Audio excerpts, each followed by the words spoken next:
mwite The Ben Tiger B cyangwa se One of a Kind. Kuri ubu ngubu rero akaba yamaze kwemeza bidasubirwaho ko we na Bruce Melody cyangwa se 001 bagiye kongera guhurira mu bitaramo bise 2026 Summer Country Tour. Ibi rero akaba ari bitaramo bizazenguruka igihugu nyuma yuko ku itariki ya mbere z'ukwa mbere uyu mwaka bari bahuriye muri The New Year Groove.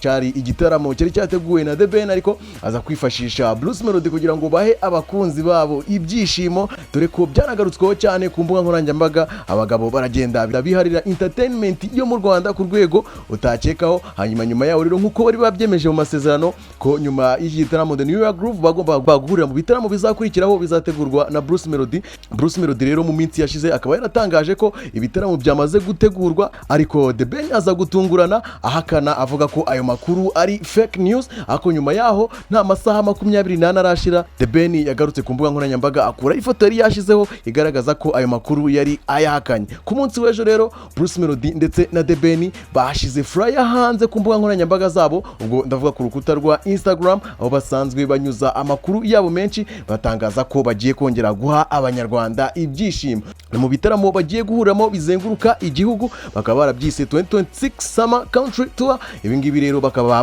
bazabihuriramo bombi bakagenda baririmbira abanyarwanda mu bice bigiye bitandukanye. Ni amagambo bakoresheje bavuga bati The Ben nanjye Bruce Melody tukaba rero tugiye kongera kubazanira ikintu cyatari cyane, tugiye kubikora kubw'urukundo dukunda igihugu ndetse n'abanyarwanda, hanyuma tuze tubihere ibyishimo. Ese uri tayari kongera kubona aba bagabo bombi kuri stage batanga ibyishimo? Bruce Melody afite indirimbo yitwa Pom Pom Cyasha, niyo iri gutrendinga muri iyi minsi. Ni nyuma yuko rero atangaje ko afite mu bubiko bwe indirimbo nyinshi cyane yagiye akora muri itu amazemo iminsi, aho yakoranye nabo bita ba Will Paul bo muri Kenya, agakorana na ba Mario, agakorana na ba Aya bo muri Tanzania, agakorana n'abandi bahanzi bagiye batandukanye. Yavuze ko hari indirimbo agiye gushyira hanze, ni indirimbo biteganyijwe ko izasohoka mbere ya Severance. The Ben nawe ntago yicaye, mu minsi yasize mwabonye ko yasohoye indirimbo ya gospel. Ese wowe ubona aba bagabo ari inde uzabakura kuri iyi ntebe yo mu kirere babashije kwiterekaho kuri ubu ngubu? Rero akaba ari bo bonyine baba bari kuvugwa cyane mu myidagaduro yo mu Rwanda.